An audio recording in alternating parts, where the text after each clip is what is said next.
Hello everyone, and here, the little French in Big Texas. So today we are going to talk about what's going on in France, the riots, what's really happening, what are the facts. I'm going to share with my screen with you here a few articles. So I am not in France yet. I'm supposed to be traveling in a few days. So just for you to keep in mind, this is what I've read and what I've been told by friends and families that are there. But if you want some up-to-date news in a few days, once I land, make sure to subscribe to the channel so that you're up to date when I post. But yeah, so this pretty much here, what you see are the pictures that have been shown pretty much on all medias worldwide. What you've seen is France in flames. And that is true. I mean, these pictures are not made up, and it is everywhere, not just Paris. So this is Bordeaux in the southwest of France. Pretty nice city. Bordeaux again Bordeaux. Here we are exactly where it happened, in a suburb on the west side of Paris. So that is Nanterre, where the whole thing started, but it's really everywhere. So that's in a financial area very close to Nanterre, Paris. This is Lille in the north of France. It's all over. Roubaix is actually a city in the north of France that was probably the most destroyed from what I heard. Pretty heavy riots against shops. So that's Nanterre again, where it happened. And in the end, that's all it's about. Justice for Naël, who's the guy that was shot by the police, and for all the others that have been killed by the police. So this is all what it is about. And that is posted on a wall in Marseille, in the south of France, that was also heavily rioting. But yeah, that's all you've seen. They're burning cars, they're burning tires, they're savaging buildings. It's pretty bad. And it's all over the place, even in secondary cities in France. So first, let's check the facts here. What happened? So what happened, it's a few days ago. On Tuesday, June 27th, two policemen tried to stop a car in Nanterre, so on the west side of Paris, close to the city.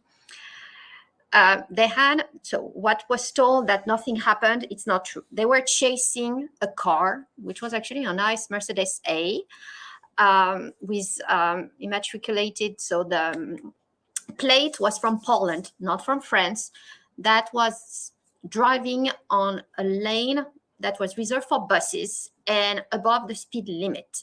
So they tried to stop the car. The car would not stop, and they chased the car up to a point, 15 minutes chase. It's not that small, running probably fast around Paris on the west side. They finally stopped the car, and they asked the driver, the 17-year-old Naël, to stop the car, turn it off. He did not. The two policemen were on the side of the car. One had a gun out because they knew the young person. It was not the first time. And Naël actually restarted the car and started to take off. And that's when the second police shot him, and he killed him. So these are the facts, what happened. The police guy said that he wanted to try to not to have the vehicle go on. The driver was dangerous, above the speed limit. He could have hurted somebody and so on. He tried to justify him shooting an unarmed, underage teenager that was already known by the police force in the area. But that did not do. Justice already arrested him, did not judge, said that was not justified. He did not have to shoot the young person. Even so, it was an experienced policeman, apparently with medals, former army person from what I read. So he was experienced and apparently a good policeman. So what happened? We will see. It was filmed. Somebody filmed the scene so they could actually see whether, he was taking off or not. The shooting, everything was, nowadays with a cell phone, a young guy was passing by and started filming. So it's been taped. But that's the fact, what happened. So then who is this boy? Naël, 17. So this is the area where he lived. You can see it. It's a suburb, not a pretty one. It's more like a slum on the outside of Paris. He was of North African origin. And that's really what also started everything, is his origin here. We've got our share of migrants in France. Most of them are coming from the Middle East and North Africa. So it's different type of migration, but he's probably not the first generation, but that's where the culture and so on, the name, that's where he's from. And what's interesting here is that, so the parents said he's a good boy. He never had no file with the Justice Department, which is true. He had no file, but because it's 17, it doesn't mean he had not been arrested before, because he had been. And it was his third time. The first time he was, the judge gave him some classes to take, like general work to do for the community. And second time about the same, he was let go. But every time is because he was driving with no permit, above the speed limit, without stopping.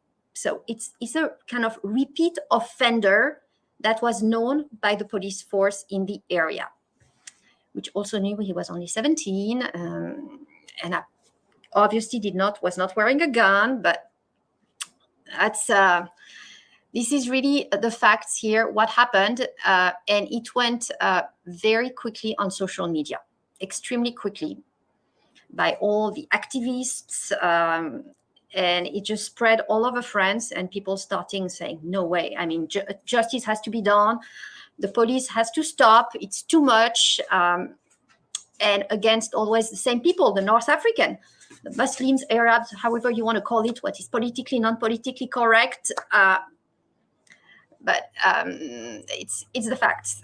And that's what's going on right now. So there's been over 2,000 people arrested all across France. Tonight, Saturday, so he's just been buried this afternoon. They're expecting more riots.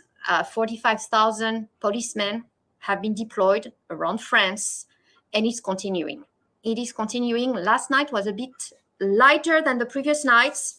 We will see tomorrow morning how it was Saturday night. I'm not expecting it to improve. Saturday night is when people go out. What's interesting and not written here on the press is most of these riots here, they're very targeted. They go to the stores. They want to savage, pretty much. I mean, they went to the Apple store, electronics. They went to a gun shop. Guns are not permitted in France. It's very aimed. And they are doing very intelligent, because it's coming, all this is in the suburbs. So also to keep in mind, the suburbs in France are not the same as in the US. In France, suburbs, you have a lot of slums. The nice area is usually more in the city center. And then suburbs, you have some that are very residential on side, but some of them are not. And that's where you can find some poor people, a lot of migrants.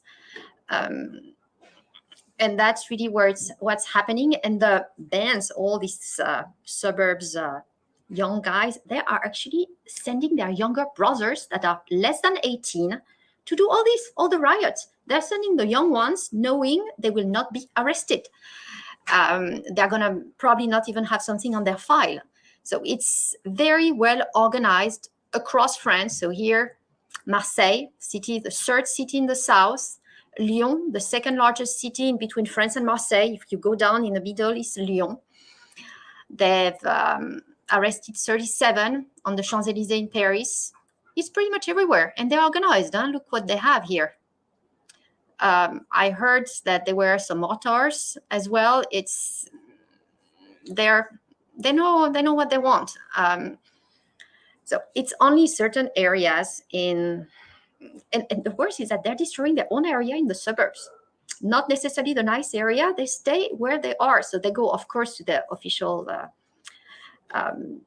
state buildings. They've gone against the police as well, especially in Marseille. There were 2 policemen that were pretty badly attacked on the street. So I think about 200 policemen were injured here. But yeah, they destroy their own schools, public institutions in their suburbs. So Macron had to cancel, of course, his trips. He's there. And if you want some more news, I would definitely, in English, recommend France 24. It's in English. It's pretty accurate here. And look what they say. Its killing raises a French policing issue that dare not to be named. But even the UN is calling after France, saying, guys, you're targeting, the police is targeting certain communities, certain race, certain things. And I have to say, for having seen it myself, it's kind of true.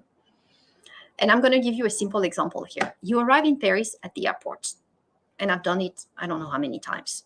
You go, with your luggage to pass. So you've got immigration, and then it's custom with the luggage.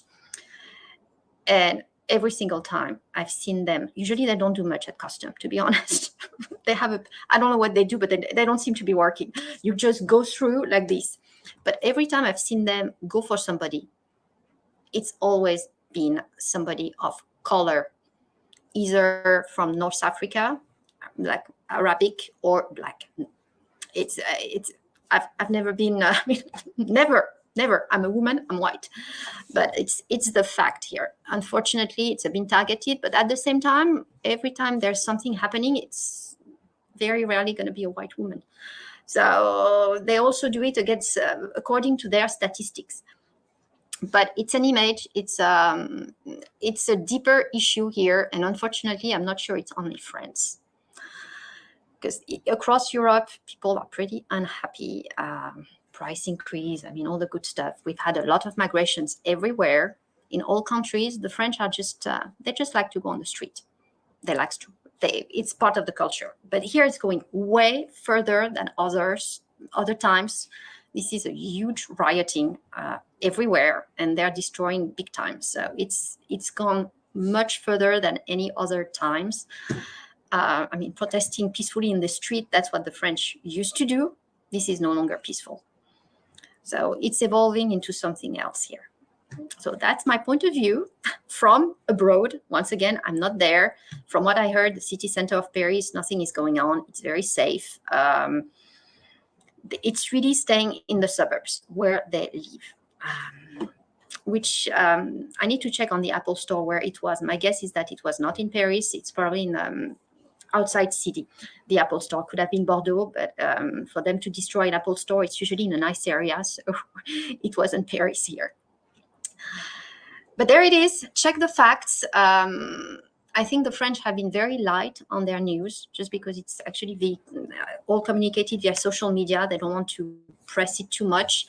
On the other side, international news have been pretty bad here and very vocal, and tons of pictures, which once again, it's only in certain parts of the country.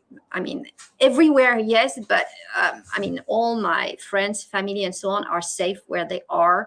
They can walk, they can go out. There have been some curfews set up, but only in certain suburbs, like Nanterre, where it happened, in certain areas where it's getting out of control. So it's very targeted here. But yeah, it's pretty bad. Not a good situation. And that's pretty much where it started, a long time ago, 1789, the French Revolution. People were marching on the streets. At the time, it wasn't mortar and so on. But let's see how this one goes. I'm thinking in a few days it's going to calm down. We're going into summer. It should calm down, but when is the next one? That's the question, because it's not the first time and it probably won't be the last. So just some thoughts here, a bit of other perspective that I wanted to share with you. And as always, if you liked it, please give a thumbs up and subscribe to the channel. I will try to keep you updated, as I'm supposedly heading back there in a few days, unless the situation gets much worse. Thank you all for watching.